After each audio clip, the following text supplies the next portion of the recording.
these negotiations. And I think that this meeting is very important. And in the last few days have clarified the situation. A lot of messages have been conveyed. A lot of work has been done between our ministers. I would like to thank our ministers who have been totally involved in these discussions and have set the stage for these discussions and for an agreement. Of course, I want to be very cautious and very modest, but I think that this is going to lead to putting an end to escalation and reaching a suitable solution. So the discussions that we had on Saturday afternoon and Saturday dinner have been very fruitful, and our purpose is to ensure the stability of the region. The idea is to make sure that Iran doesn't get the nuclear weapon and have more visibility in the long term. As far as trade is concerned, we've also shared a lot of analysis and a lot of observations. Later on, I'll go into the details of that. But I think we can say that our discussions have clarified what is legitimate and what the United States feels is an unfair situation. We have international rules that govern international trade. And in this one-page document, we said that it is very good to have a single organization that governs international trade. But so far, this collective body has not been very efficient in raising trade barriers. It has not been efficient enough in solving problems when they occurred. It has not been efficient enough in protecting the intellectual property of our industries. Discussions are underway currently, in particular between President Trump and President Xi. And we have seen, even in just the recent, very recent past, that an agreement can be reached. So we want to reaffirm our desire to change the rules that govern international trade and revamp them so that no one is dealt with unfairly, so that our workers are protected, and so that the situation of the past is put to an end. And this is something that we need to work on together. Now, there was a lot of nervousness because of misunderstanding, because some very powerful economic players could have said, what about this digital tax that France has imposed? Well, we have reached a very good agreement. And once again, the solid work that has been done upstream by our ministers has really helped us to make progress. In our economies, we have very unfair situations where some players don't pay taxes. So there is unfair competition with other players. And it is these large multinational players that don't pay taxes, which leads to significant instability on the economic front. Is this fair? It is not fair. Of course, we are pushing for international rules on this even. And at the European level, to 10 countries, France, Italy, even the UK is getting ready to do so, it has decided to do something at the national level. But it is not against any company in particular. It's just to solve the problem. In fact, a lot of French companies will also be impacted by this tax. And some of you have probably heard me say a few months ago that this is only to find a solution. And the aim, ultimately, is to find an agreement internationally by 2020 to revamp international tax systems within the framework of the OECD to combat harmful trade practices, which are also harmful to the U.S. economy. And through this digital tax, on this digital tax, we've worked a lot bilaterally as well, and we have reached an agreement to overcome the hurdles. So we're going to work on a bilateral and multilateral basis to find a solution together. And the day international tax exists on digital services, France will do away with its national tax. And everything that has already been paid under the French tax system will be reimbursed. So the idea is that we need to find a joint agreement in order to address joint international problems. And the situation right now is very negative, and the international tax system definitely needs to be modernized. And I think we will work together in a spirit of cooperation on this. As to Libya, Syria, North Korea, Hong Kong, you will see in the one-page document that we have made considerable headway in the spirit of unity, and we have also done some significant work in as far as the Amazon region is concerned. There have been relations with President Bolsonaro, and we have taken a very ambitious initiative that President Pinheiro presented this morning after having discussed with all the heads of state and government of the region as we had wished and as President Trump had wished as well. I don't want to go into the details, but I just wanted to highlight these few things that I just mentioned. I just wanted to say that we worked together hand in hand with President Trump over these 2 days. And during this G7, and I would like to thank all my colleagues, in fact, for this, we have managed to reach convergence at unprecedented levels on several issues. And now we're going to continue this work in the weeks and months to follow with a lot of energy. And North Korea knows how strongly President Trump is committed to this issue. There's also the agreement with China, and we're going to work hand in hand on all of the different issues. I would like to thank you, President Trump, for your involvement in the last couple of days. I would like to thank your First Lady, who was by your side and who has been very active side by side with my own spouse, and she has honored us and in our country. She knows how popular she is in our country, and President Trump will be hosting the G7 summit next year, so I'm going to give him the floor so that he can tell us how you intend to organize the G7. And I will be there by your side with the same will and the same determination and the same desire for unity. Thank you.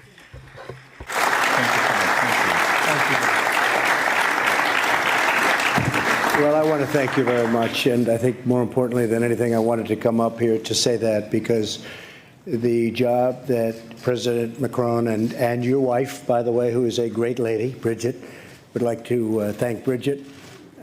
She has been spectacular, spent a tremendous amount of time with Melania and some of the folks who came in, some of the wives that came in, and they had a great tour of the area, and it's a beautiful area. But I want to thank you very much, Mr. President, for the incredible job you did. This is a truly successful G7.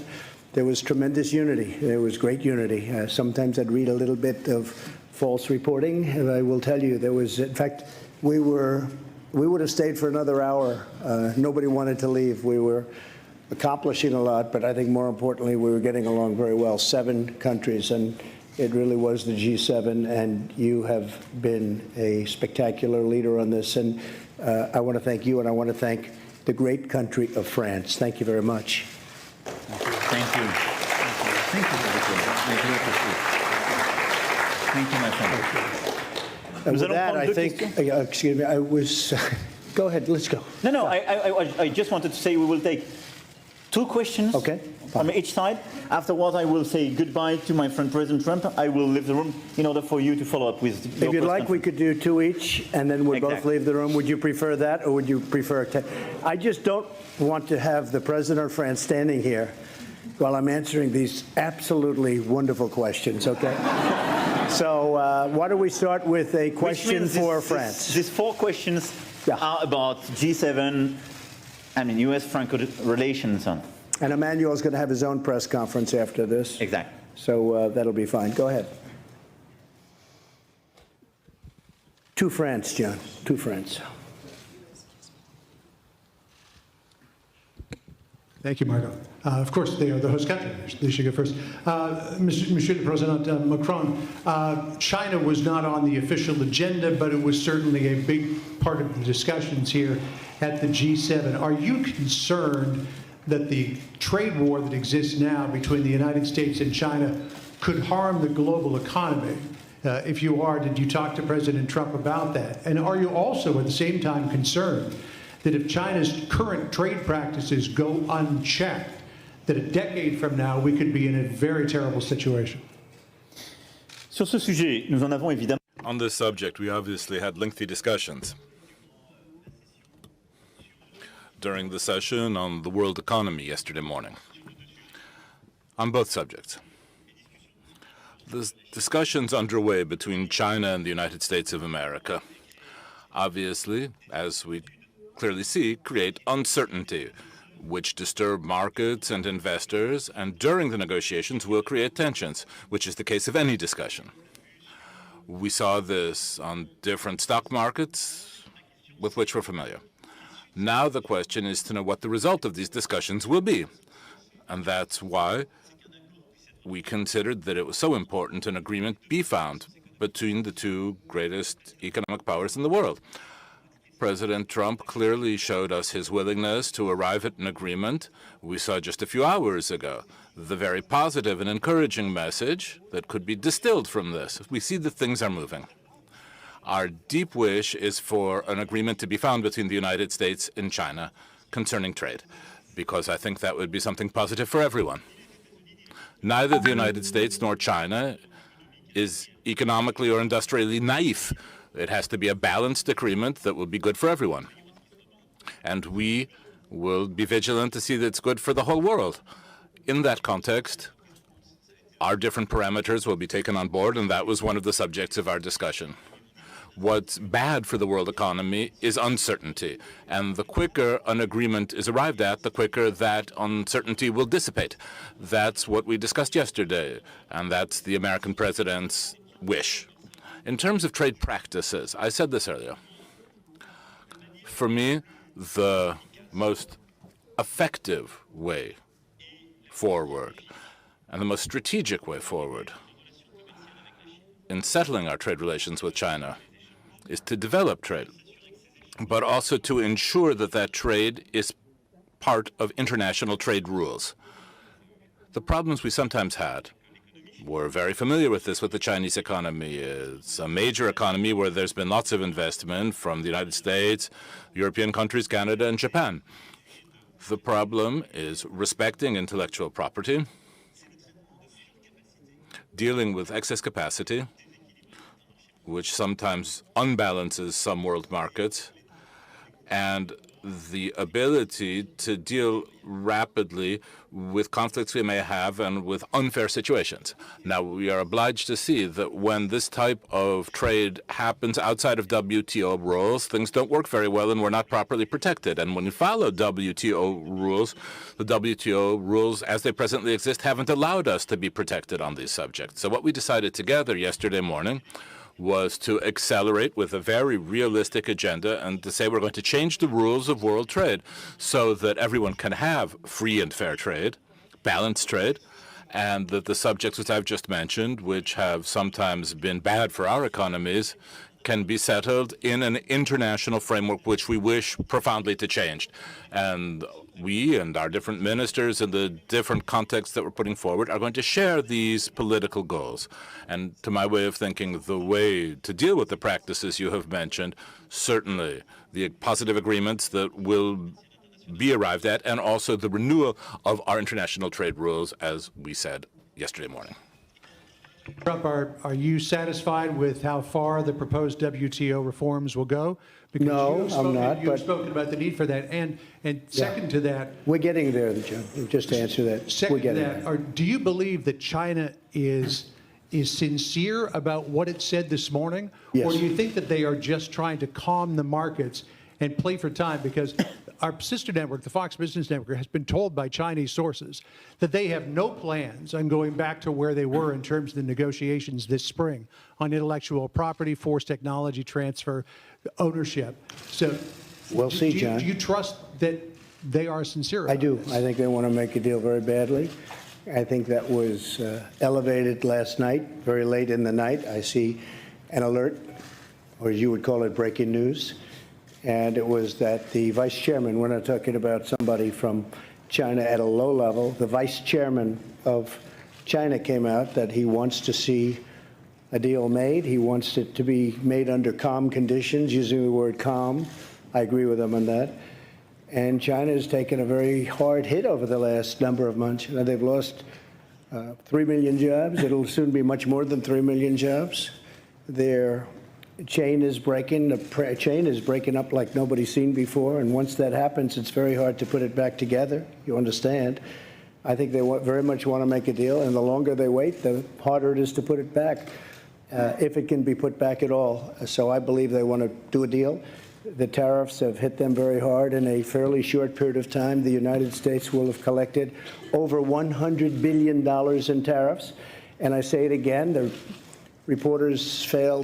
media fail to acknowledge it. But if you look at the goods coming in from China, we're talking about China, not other countries. If you look at the goods, they have a power that others don't have. But that power is only good for so long. They've manipulated their currency, they've devalued their currency, and they put a lot of cash into the system. And because of that, the prices have not gone up, or if they've gone up, it's been very little, because they want to keep people working. If the prices go up, they're not going to be able to keep people working. They're not going to be able to compete. It's a brilliant market. It's a brilliant, brilliant market, the world market. A lot of markets are brilliant. And frankly, I think that China cannot, I don't know, maybe they can, maybe they can't. I don't think they can do that. And I think they're very smart. And I think President Xi is a great leader who happens to be a brilliant man. And he can't lose 3 million jobs in a very short period of time. And that's going to be magnified many times over. And it's going to break down the Chinese system of trade. And he can't do that.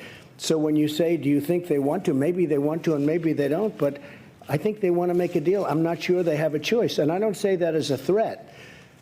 I don't think they have a choice. In the meantime, the United States, which has never collected 10 cents from China, will, in a fairly short period of time, be over $100 billion in tariffs. So I think they want to make a deal very badly. Okay. Go ahead. Deuxième question. Second question. Messieurs les Présidents, Mathieu Coche, BFM.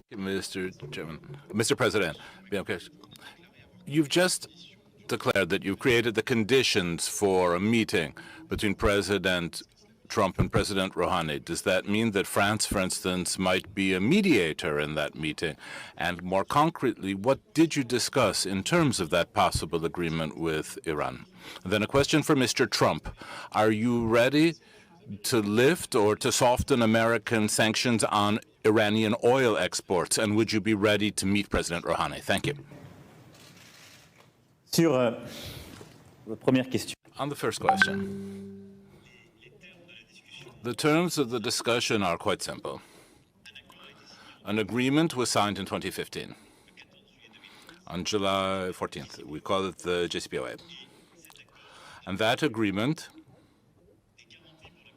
set forth guarantees for the international community, including the signatories of that agreement, saying that Iran would no longer enrich uranium over a certain period of time. I'm simplifying this, but up to 2025, in exchange for reopening many economic sectors and massive investment, largely made by the United States. That agreement had a twofold advantage: stability and security, and also reopening, economically speaking, which was good for Iran.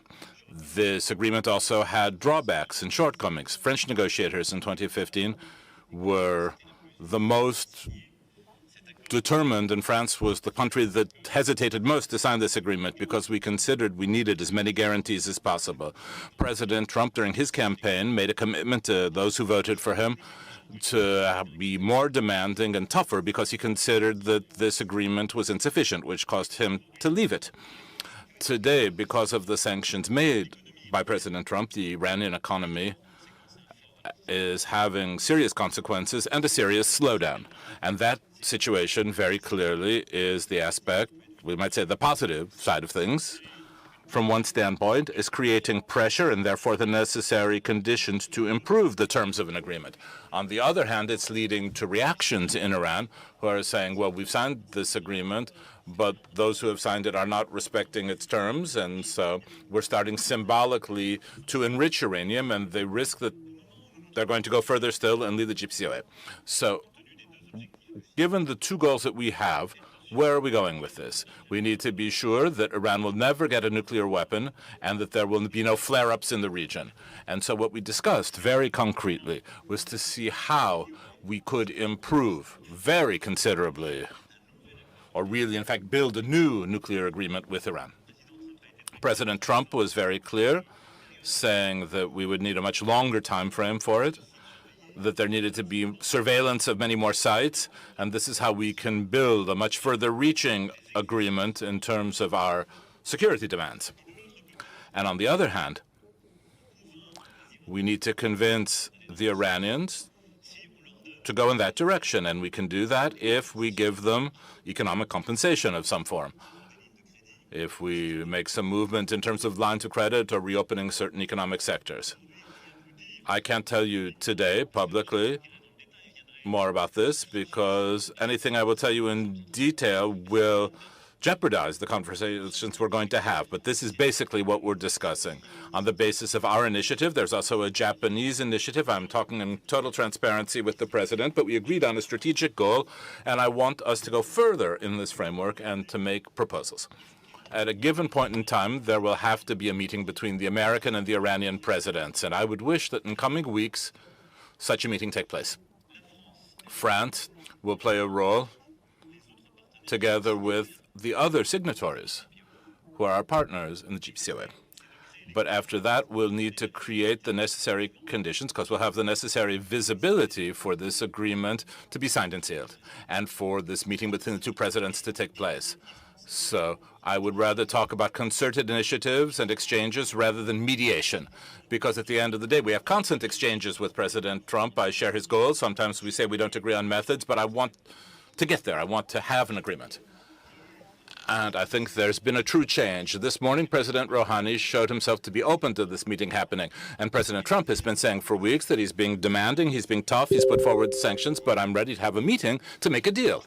And I think that we're making progress. I want this meeting to happen, and I want there to be an agreement between the United States and Iran. And France will play the role it is meant to play together with the United Kingdom, with Germany, and all of the other signatory powers and the permanent members of the Security Council.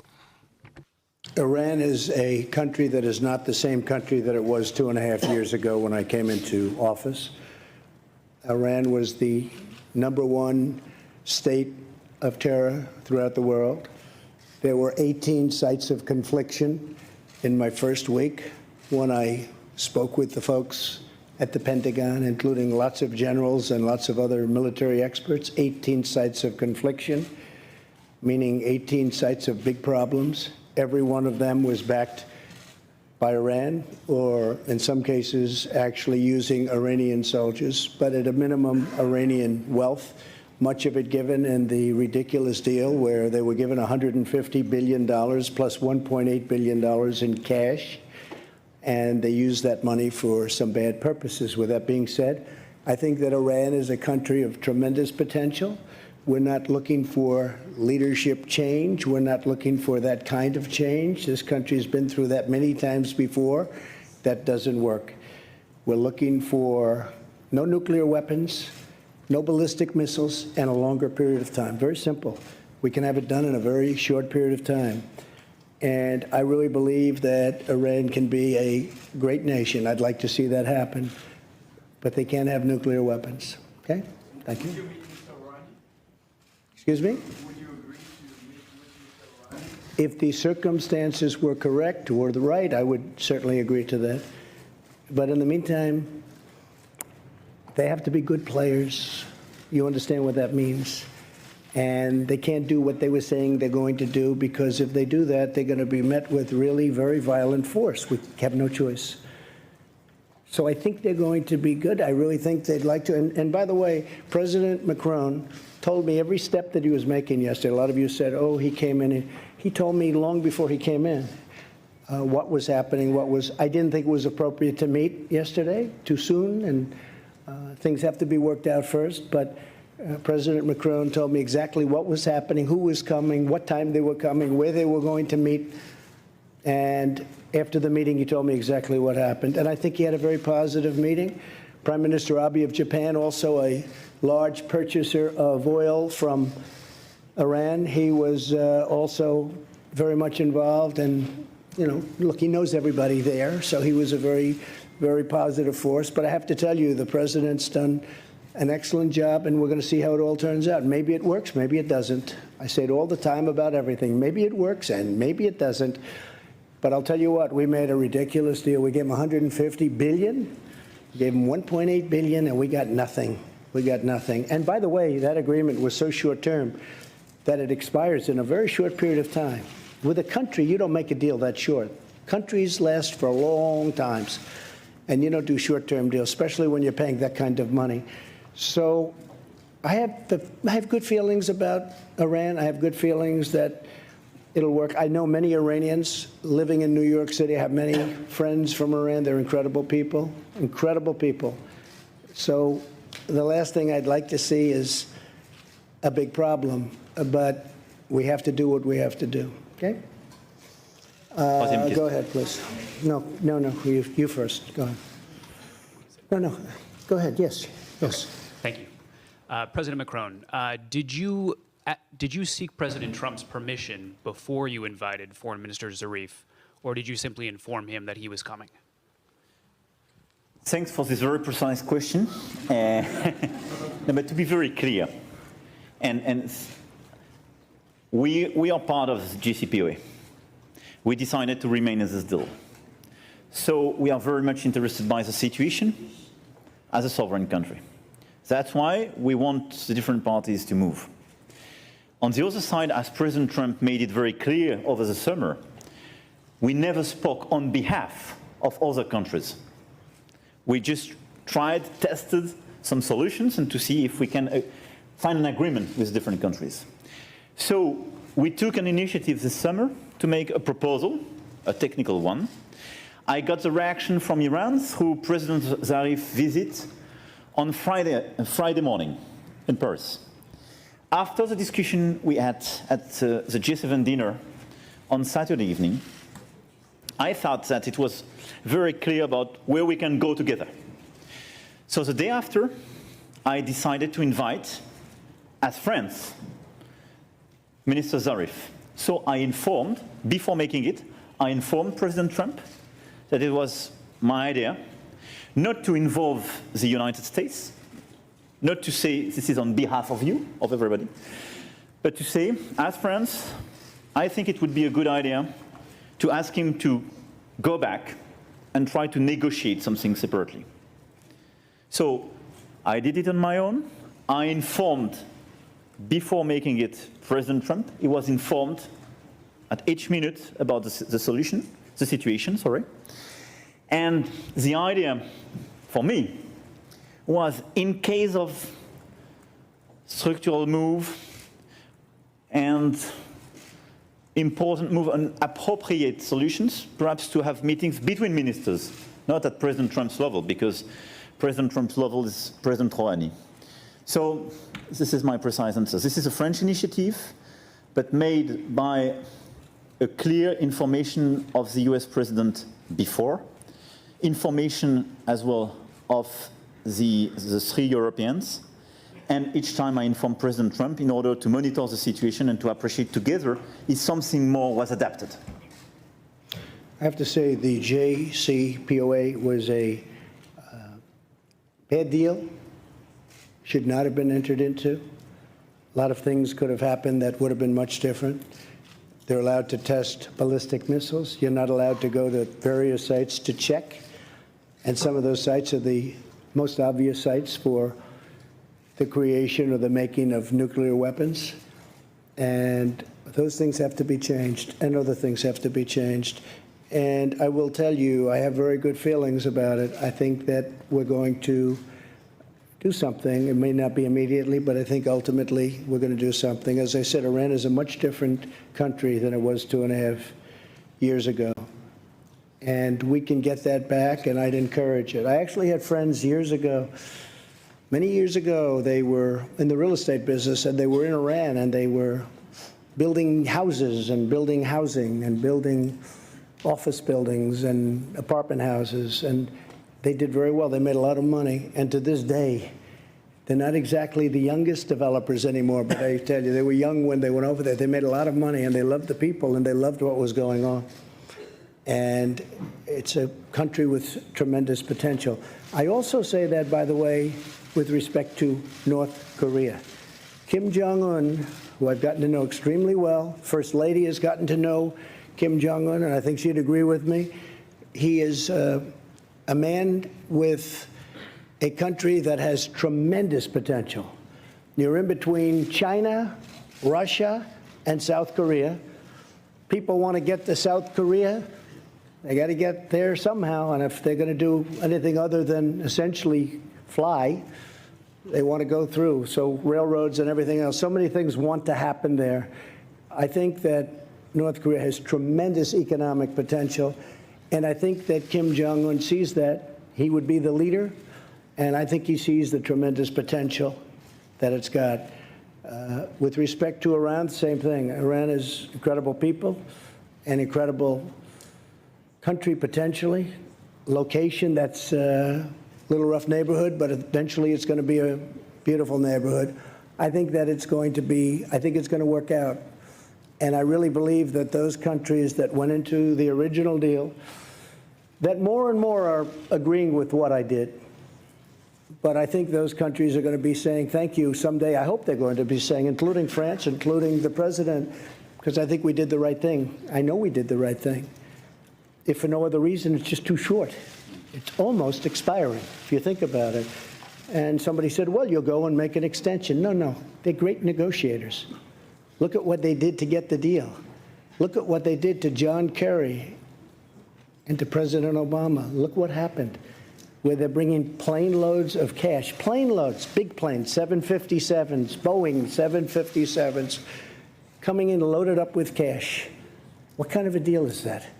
So I think a lot of good things are going to happen. And I just want to say this because I've spoken a lot with the president this last 2.5 days. We've never had a better relationship. We had a lunch that lasted for quite a while that many of you got to see. It was the two of us. No staff, no anything. He wasn't trying to impress his people. I wasn't trying to impress his people. We were just trying to impress each other. And I'll tell you what, it was the best period of time we've ever had. And we accomplished a lot. I don't mean just, gee whiz, wasn't that nice? He's a very capable man. He's doing a great job for France. He did an incredible job for the G7, and I just want to thank you. And you go ahead to your news conference, and very special. This was a very special, very unified 2.5 days, and I want to thank you for it. Thank you. Thank you.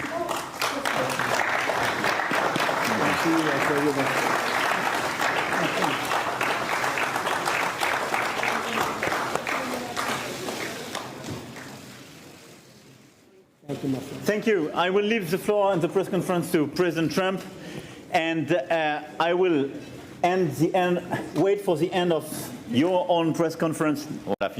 Je ferai une conférence de presse. Je vous laisse la poser au président. Allez-y. Well, I don't want to give anything away, but we saw your wife, the First Lady, drink a glass of French wine yesterday. So can you perhaps give up on your threat to put sanctions on French wine? Because if we've understood correctly, you have arrived at an agreement on taxing digital firms. Could you confirm that there has been an agreement between you and France on taxing digital firms? Confirm that the First Lady loved your French wine, okay? All right? She loved your French wine. So thank you very much. That's fine. You're good. Thank you. Thank you. Merci à vous. I will wait for the end of this press conference to have the press conference of the presidency. I will leave the floor to you. Thank you. Thank you. Thank you. Good job. This is worse than you are. I can't believe it. Jonathan.